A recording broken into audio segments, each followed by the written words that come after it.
Welcome to the Living Large Theater Podcast with Gary Rodriguez, Billy Santiago, and producer Noe Ayala. Admission to the Living Large Theater requires only your sense of humor and thirst for knowledge as we explore community, entertainment, the arts, politics, and human nature. Time now for you to step inside the Living Large Theater.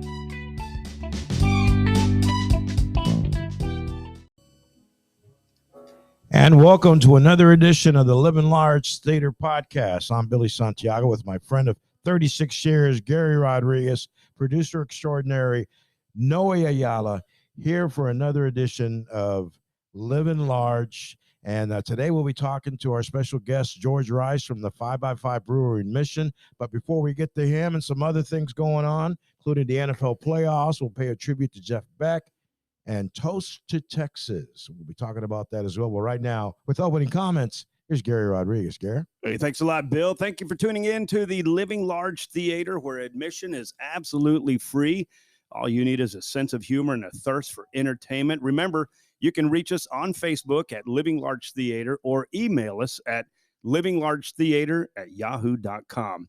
If you want to come on as one of our valued sponsors, call Noe Ayala at 956-451-1633. Right now, this is what I want to look at. Artificial intelligence. What is it? What is artificial intelligence? Who's behind it? What are the benefits? What are the dangers? I saw an interview with Elon Musk the other day, and Musk says that artificial intelligence, or AI, as it's now being called, is more dangerous to mankind than all nuclear weapons combined, which brings me to ask, who's behind all these advances in AI, and why isn't some government from the world doing something about it? They say they're just a couple of years away from a robot being conscious and from having a conscience. That's kind of dangerous, because if a robot that has a conscience sees what we as humans are doing to each other and doing to ourselves, it may indeed think it has to intervene. And what would this intervention look like? Would the robots take control of the power grid? Would robots find a way to run for office? Would robots totally ignore the will of man? Would robots totally ignore the will of God? Would robots even abort man altogether? These are the questions that abound in my little man-sized brain. Is it too late for us to put limits on what robots or other artificial intelligence can learn? My question is, who's doing it? Some of the work may be at the hands of some governmental body, but I'm afraid most of the work is being done in secret laboratories that have no reason to report their work, their findings, or even worse, their intentions. It's really scary, very scary. Something to think about and something to ponder with your buddies here at the Living Large Theater. As an example with AI, I'm going to bring in our super producer, Noe. Noe, you know about something called Chat GPT. Is that what it is? Yeah, it's very interesting, man. Thank you for bringing that up. Actually, I was doing some research on it, and it's incredible. What is it? Is it an app or? It says Discord, man. You could create all kinds of. Well, you just have to ask the right questions on that. Now, you have a friend that actually asked some specific questions for some letters that your friend wanted generated. How did that go? Well, it went so well that he wrote to his credit bureau to fix his credit. Really? He ended up writing a letter. He just asked it a couple questions to actually write something to his creditors, and it did it in 3 seconds. So the questions have to be specific. Yeah. Specific. Okay. Really specific. It is scary, man. Bill, what do you think? Any thoughts on this? It's the way of the future, man. It's, we can him and haw about it all we want, but, technology evolving. But it's unregulated. And well, just like cryptocurrency, it's evolving. It's kind of like the mad frontier, we're getting out there with this AI technology. We don't quite know all the ins and outs or the good or the bad, but it's out there now.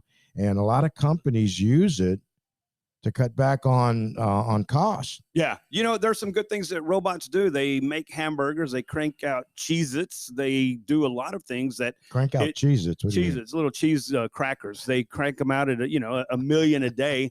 But what they do is once a robot has been programmed to have a conscience, that's the scary part. And that's what Elon Musk said, that, for a guy with an IQ of 188 to say that robots and AI are more dangerous than all nuclear weapons combined, that's a scary thought. Okay, on your phone, when you ask Google. Siri a question or Google a question, and they come up with these answers. Yeah. And you're going like, wow. Crazy, man. What a country, man. Something to think about, something we're going to dig deep into here. Hey, let's talk about the NFL playoffs before we jump into our visit with Mr. George Rice. He's the owner of 5x5 Brewery in Mission, Texas, but it's not just located in Mission. They have beer statewide. We'll talk to him in just a moment. Bill, NFL playoffs, Cowboys about to jump into Gary, a big battle. What, man? I'm watching these sports channels this week, these shows. Nobody's showing love to your Cowboys. What do you mean, my Cowboys? They're my Cowboys. I thought they were your Cowboys too, okay, man. They are mine. Isn't that too, funny okay? when they win, this guy's on the bandwagon, and when they lose, they're suddenly my Cowboys. But you live and breathe. You have Chonas with the Cowboy logo on it, man. I'm telling you, Dak Prescott is probably one of the most inconsistent guys in the NFL. So how do you feel going into Monday night? Do they have a chance?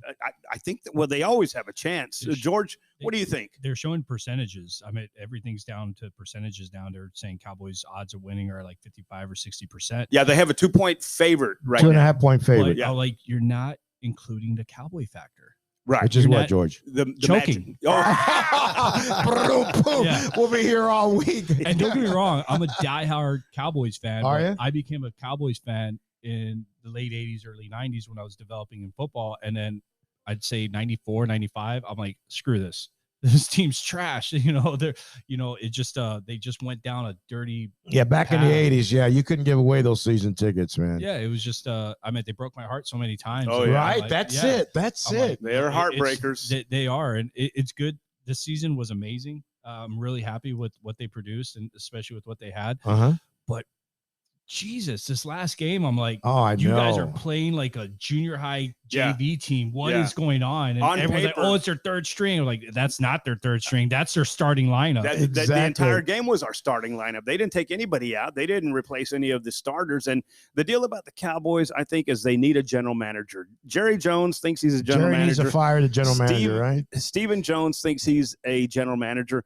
You got to hire a guy like Scott Pioli, who put together several winning teams with the Chiefs and the Patriots and the Bills. I mean, you have to eat and be humble and bring in somebody who can actually do the job, because Jerry's not just a general manager.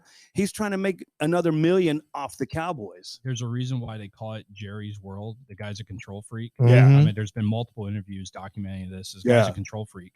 And until he passes or until he realizes his faults, Cowboys are going to stay on the same record. They're going to look great, and then they're going to choke. What they need is proper management, which they're not going to get. And I think they need a hand from God Monday night. They're playing the GOAT, Tom Brady. We're talking with George Rice. This is the Living Large Theater, starring Gary Rodriguez, Billy Santiago, with our super producer, Noe Ayala. Let's talk about George Rice right now in 5x5 Brewery. I know you don't see George. Let me explain and describe George. Guys, a big guy, probably 6'3", maybe. What'd you play football? What position? 6'5". College or high school? Wherever. College, I played D-line. High school, I played both ways. Nice. Where'd you go to school? Where'd you go to college? I went to A&M Kingsville, but it was short-lived. It's okay. What happened? You blew out a knee or what? No, 9/11 happened. I dropped out to be a dumbass and serve. No, in the you weren't. military. No, you weren't, man. Thank you for your service, brother. Thank you for your service, man. Talk about your military service. What'd you do? Again, I was a dumbass. I was a trigger puller, grunt. There you go. I just, was an expert at putting lead or stacking bodies, as they call it. Well, are you serious? I think the dumbass part is a little self-deprecating, and that's good, because I've seen a lot of people who just blow themselves up, and they're all full of themselves, and they did very little. And here we have George Rice, a military veteran, a fixture in the community of Mission and the entire Rio Grande Valley, and owner-operator of 5x5 Brewery. Talk about the brewery, man. How did that come about? A bunch of friends, a bunch of veterans around a barbecue pit. Like, hey, let's open up a business. Worst idea ever. Why's that, George? It's just, I ran companies before. but nothing to this scale. I mean, this is all you, man. This is your creation. It was a group of us. I mean, it was. I'm the one that had like on the ground knowledge and management skills and everything like that. So I put everything together. I built a team, and brought in different partners that offered different things. Like I got Alex Gilman. He's a partner. He's a Navy vet. Proud LGBT guy. No, I'm playing. He's not that. We always make jokes on that. But Navy cakes. Yeah, he has a financial background. He has his MBA, and he's a banker. And then we have Ray Thomas, or Ray Franklin. My bad. Ray Franklin. He's a PA, airborne. I'm not sure why we need medical, but we got it. Just in case, man. Somebody overdoes it, man. I got Sean Downey. He's a marketing genius, and that's what he does: marketing, website design, and all that. And then we got Chuy Hinojosa. He's politician and a lawyer, and that's awesome, man. Helps us keep TABC at bay, and those guys. We've had him here as a guest. He was probably one of our strongest interviews here on the Living Large Theater. He's a solid guy. I got so much shit from my conservative friends, like, why are you teaming up with him? I was like, well, 1, he's a vet, and 2, he's an attorney, and 3, he's a good guy. He's a Vietnam vet. He's a Vietnam vet. He's an old, crusty. I got an awesome photo with him with a cigarette holding a frag grenade besides a sign warning ammo area, no smoking. I'm like, yeah, I can get along with this guy. There you go. That's good. So talk about the specific beers. What are you brewing over there right now? We predominantly do ales. We do a couple stouts, golden ales or blonde ales, Irish red. It's another ale. We predominantly stay to that. We've been venturing into lagers, which are really difficult, actually. I know they're a common beer, but lagers are probably one of the hardest beers you can Why make. is that? Just the process or the ingredients? It's simple. The easier and the more simple the beer, the harder it is to make. Wow. Because you can't hide shit. His beers are amazing, man. We took a tour of the plant. Noe and I did. Noe came out a little buzzing. He had Noe fell in love with the Father Roy beer. Talk about that one. Father Roy beer. How did that come about? Yeah. We wanted to do a Trappist ale. I like old school, old world beers because there's a lot of historic stuff behind it. So the Trappist ale was made by monks in protest to the Pope because back then, you had cholera, the water wasn't safe to drink. So what people would drink throughout the day was the nobles would drink wine and the peasants would drink beer. Like no shit, because it was safe to drink because the yeast would actually push out and kill the bacteria. And so that's what they would drink. So the abbeys and, the monks were making beer. And so they would drink beer at almost every meal. These are farmhouse ales at like 4 or 5 ABV. Or actually less, 2 to 4 ABV, very, very ABV. mild. What's that? Alcohol by volume. Okay. Yeah. So they would drink that, and then I guess the Pope came down and was upset. And this is back in the like 1500s or 1400s or something like that. Pope came down, was legitimately upset that why are these men of God, drinking alcohol, during the duty day. So they're like, so he limited them to 2 drinks per meal. So you're like, okay, monks being crafty monks they are, like, we gotcha. So they came up with the Trappist ale, which is a very, very sessionable, very drinkable, very high ABV beer. And that must have been where the 32-ounce beer stein came from. All right, I'll have 2 of these. These are like 9, 10, 11% beers, and these guys are just down. You're like, okay, they said 2. Yeah. That's all I need. Yeah. That's beautiful. Where can we find the 5x5 beers? I know I've seen it at HEB, and I've seen it in a couple of, actually more than a couple of restaurants around here, but you're also in different parts of Texas? We're statewide. So all across South Texas, we're in LNF. We're one of their lead craft, actually in the Valley, we are their lead craft brewery. That's awesome. Yeah. And in the Rio Grande Valley, I want to say we're in like 380 locations, bars and restaurants, not including HEBs. And we're also in El Tigre, which is awesome. We're in convenience stores, just El Tigre. They're Texas focused. They're like the HEB of convenience stores. Sure. So they have us as well. They're big about Texas brands. We tried Stripes, didn't really work out for them. We're going to reapproach it in the near future. Okay. And they're probably going to want it with the new release that we have coming out really soon. It's going to go pretty viral across the Valley. It's very focused on, actually, you know what? I'll just tell you guys, we're doing a fundraiser beer for UTRGV Athletics. Nice. So we're doing Los Vaqueros. It's was El Vaqueros, but they wanted something general neutral, and I don't think the person that understood it, like, I don't think you understand what Los is, but okay, you know what? We'll go with it. Yeah. Okay, so this is the Vaqueros. How about the what's that stripe? It's pretty much the blood stripe. Yeah, that one. Yeah, it's a blood orange Kolsch, and so we revamped it, we cleaned it up, we made it a little bit lighter for market, and we rebranded it Los Vaqueros, and we're going to release it, and it's going to be a fundraiser beer for UTRGV Athletics for their football. That's going to be it. That's it. That's it. You should try that one, awesome. Billy. Yeah. That's the one you should try. Seriously, it's really good too. So are you in any stadiums yet, or sports arenas? Down here venues? we are. We're in HEB Park, and we're in Bird Ogden. We try to get in large venues, but it's real hard. What was that? Well, like I know, like up at the AT&T, Jerry's World, it's a Miller Lite. Yeah, it's all Miller. They don't have Budweiser. It's very much controlled by distributors, and then you have big boys. You have like massive foreign money, like AB InBev. You know, you're talking about millions and billions of, like, last year alone, they sold 360 million barrels of product, 360 million barrels worldwide. And so you're dealing with guys like that, and you know they have can I curse? Of course. Okay. They have what you call fuck you money. You know, and so they flex in the area, and they see this little cockroach, us, and they're like, whack. You know, so they'll throw massive incentives just to target us and push us off tap.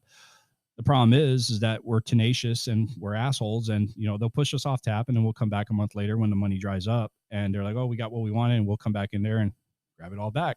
There you go. So we're just like cockroaches, German cockroaches. You ain't going to get rid of us. But the good thing is you don't take no for an answer. You're relentless. You're tenacious. What are some of your 5-year goals from now? What do you want to be doing with 5x5 in 5 years? So technically right now with our volume out, we're considered a regional brewery. Even with our small size, we're considered regional with the amount of volume that we put out. Mm-hmm. We put out a tremendous amount of volume each month, about 180 barrels, or 240 barrels, which is equivalent to about, you know, almost 1,000 kegs a month of beer put out valley-wide, statewide. That's not including cases. So our goal in the next 5 years is, well, for one, to get solvent. We're on year 4, and this year was the first year that we actually weren't in the hole. Oh, good for you. Not by much, but you know, like, wow, that's good. That's good. That's good, George. Yeah, under year 5, and so because all the money that the company generates goes right back into the company or goes into the community one way or another. How long have you guys been associated with L&F?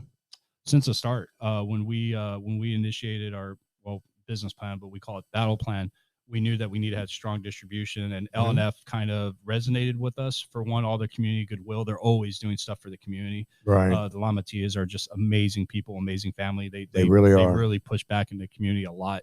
So we're like, you know what? I want to team up with them. Glaciers, the other competitor distributor down here, yeah, they're bigger. They have a bigger footprint.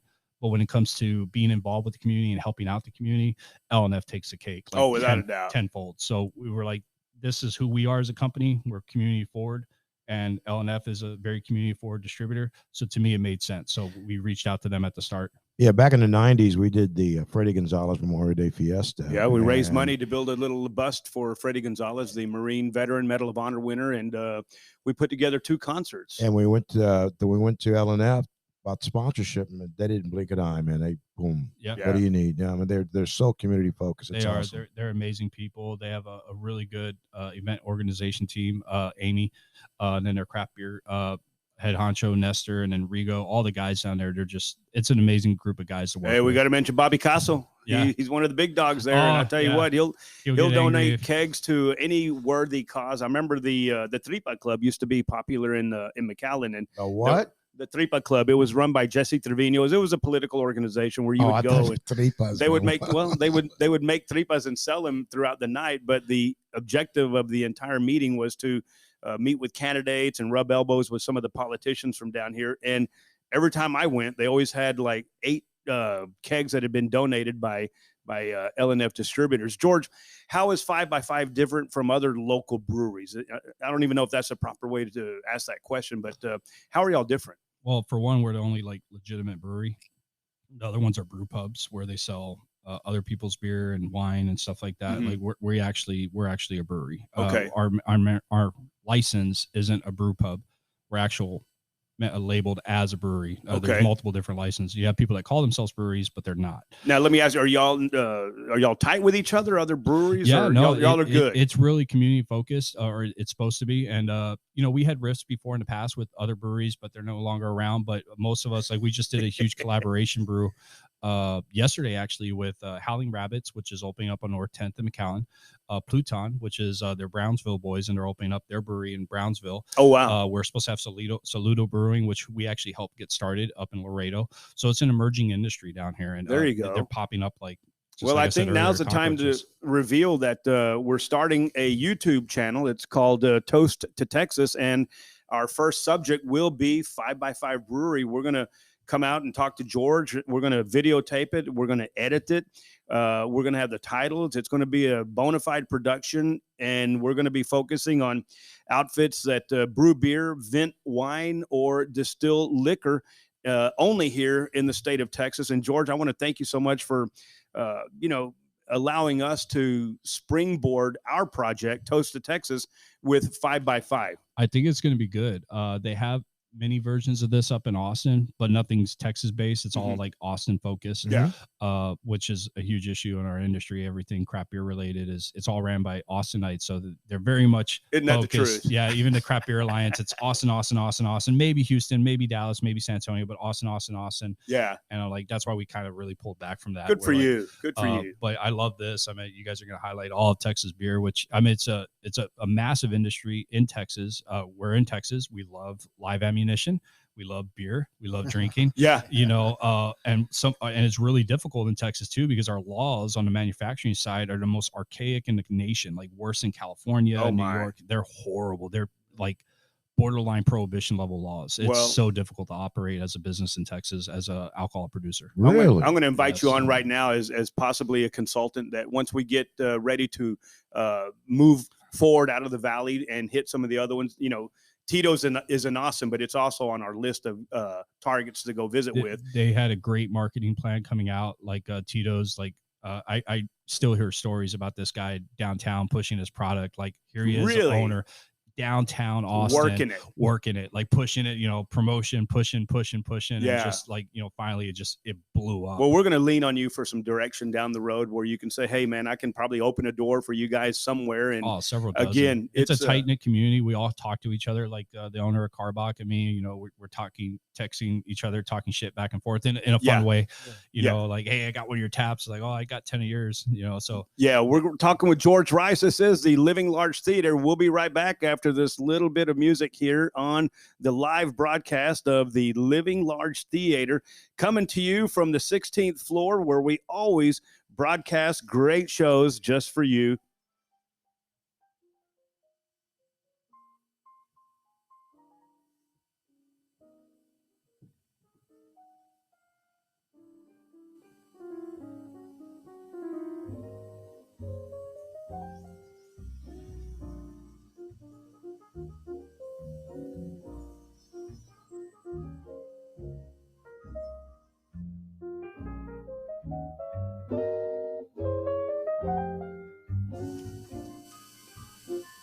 And we're back with the Living Large Theater, broadcasting live from the 16th floor. We have a way for you to get with us. Facebook, Living Large Theater, Living Large Theater at yahoo.com. You can find us on Spotify, Apple, Amazon, iHeart, and Google, all the major podcast platforms. That's where we are. We're talking with our special guest, George Rice from the 5x5 Brewery.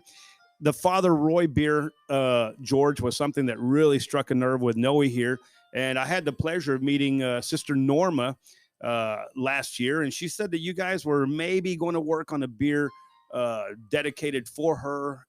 What are y'all's plans with Sister Norma? We want to do something that represents her properly. So we've been talking about it, like, hey, what do we do? Like something that's going to nail it out of the park. That's really going to help out the Catholic charities. Besides the politics that some people get negative about, they actually do a lot for our community down here in the Valley, and statewide as well. So we want to do something that's going to be meaningful to her and to her team and to everything that they do for our community. They do here. A lot. They do a tremendous amount of work, and it's a lot of it. Again, there's people that talk trash because of the politics behind it. Yeah. But at the end of the day, they're helping people, they're helping humans, and that's what matters. Let's talk about a Friday night at 5x5. I walk in. What do I expect? Do I have to drink it inside, or can I take the beer outside? What do we do? So our main focus is being a manufacturer and making beer, but we do have a tap room. We try to make a lively environment for people. So most of the time we have live music or trivia or, the football game on the big screen. Like we have this huge laser projector that was so damn expensive, but we put the games out there, and then we try to do as much live music as we can. Okay. Where are you located? We're in Mission, Texas, off of Old 83 and Bryan Road. They haven't built us a sign yet. You know, here we are, year 4. We still don't What's have going on there, huh? But if you want to get there, you'll get there, right? I know Noe and I found it. We found it really easily. And the beer's still cold. That's what matters, right? Yeah, beers are cold. Actually, some of those beers aren't supposed to be served cold. Exactly. Like historically, they're supposed room to be, temperature. Yeah, they're supposed to be room temp. Of course, room temperature down here is pretty damn high. Yeah, it is. But you know, the second you give someone a warm beer the way it's supposed to be, you're like, that's disgusting. I was like, that's how it's supposed to be consumed. But you know, that you get the full flavor. Like if you look at these guys with the stouts, they'll let them warm up a little bit just to get the full flavor out of it. Yeah, awesome. Now you talk about lager, you talk about stouts, you talk about what was the other one he was mentioning? There's thousands of different types of beers. Like there's ale, ales, lagers. The blondes are great, man. The blondes are really great. How do we find you? We got a phone number, email, website? Email, Facebook, Instagram, Google. 5x5? Yeah, we're a statewide brand. So all right, before we jump out of this, let's talk about the name 5x5. What does it signify? Loud and clear. Loud and clear. It's a very simple military I bet you term. get that every time, right? Yeah, and there's so many misconceptions about it. Like we had people like hey, what does 5x5 mean? And they're like, oh, it's the size of the brewery they started off with. It was 5 feet by 5 feet. Oh no, it's 5 owners, 5 deployments. I'm like, no, like Google search this, guys. Come on, man, it's easy. It's communication signal strength. You know, if you have 5x5, it means your perfect clarity and perfect signal strength. It means loud and clear and perfect taste. It's 5x5. George Rice. George, you can stick around and join us on this. We're talking about now Jeff Beck, the master guitarist, started out way back in the 60s. I happened to see him at the campus of SMU in Dallas back in 1976 with my best friend Pete Collins and his then girlfriend and now wife Kathy. Great entertainer, great musician. Won several Grammys just for his instrumentals. Bill, you had some thoughts on Jeff Beck? You know, he played with the Yardbirds, and he left the Yardbirds and went on and formed the Jeff Beck group, and Rod Stewart was in that group. Yeah. And they won some Grammys. And funny story, Jeff decided he didn't want to tour anymore, and he left the Jeff Beck group. He left his own group, but he didn't tell Rod Stewart what he was doing. Oh, God. That's crazy. And some years later, they got back together, but they always collaborated in the because he was a everybody wanted Jeff Beck on their albums because he was such a great guitar player. Yeah, and he's on a lot of albums that you just don't know about unless you read the fine print, and he's in there. Okay, thank you so much. We're also talking about street names here in the Rio Grande Valley. You know, I grew up in Dallas. In Dallas, every street has a name. I moved down here in 85, and there's streets called 3 Mile Line, 16 Mile Line. You know, that doesn't mean anything. Couldn't they find somebody to honor with a street name? I mean, this is probably the only place I've ever been where they name streets by the mile marker. And I'm sure at one time it meant something to somebody, but I just find it kind of confusing and sort of besides the point. You got to be real careful with how you do street names. If you go to like La Jolla, Bernitas, Mission, McAllen, you're going to find street names named after politicians that have FBI track records now. So you got to be real careful on naming the streets. 13 Mile Line works just fine, right? Yeah. That is crazy. Hey, don't forget, we'll be doing Ray Pedraza from TxDOT here on January the 26th. We're going to talk about the interchange and updates on where they are and where they plan to be pretty soon.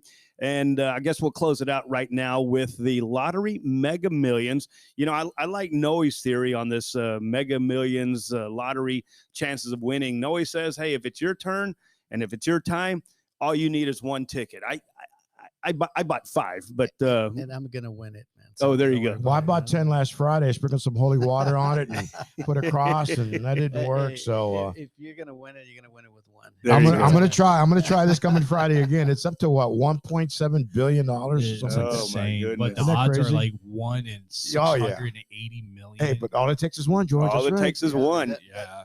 I'm not a gambling guy, but the wife forces me. Yeah, there you go. Yeah, we're going to blame the women's there. Just bring her one next time and see what she tells you. Yeah, like, what are you doing? I was like, we were actually talking about it. Like, what do you do if you win the lotto? Like, It's like, you're going to know when I win. It's like, you're going to announce it? Like, no, I'm going to disappear. That's awesome. Hey, let me get some mentions here of our sponsors. If you want to go hunting and fishing, call Fred Rodriguez at Texas Sportsman. Want to buy a house, call Lisa Salinas with RGV Property Sisters. Need a dent fix, called Adam Gomez, the auto body expert. Need a trophy, called Mario Alvarado at Economy Awards. Need your stuff dry cleaned, call Bill Stalker at Palace Cleaners. Need a million bags, call Keith Fox at Fox Packaging. Got a toothache? Go see Dr. David Gray. If you need contacts or glasses, go see Dr. Rick Gonzalez in an Ed Couch. Or is it Elsa? I never know. If you need your back adjusted, go see Dr. Jesus Tomas Medina. And if you need a night out for some classic rock and roll and ice cold beer, stop by 5x5 Brewery in the beautiful city of Mission. This is the Living Large Theater.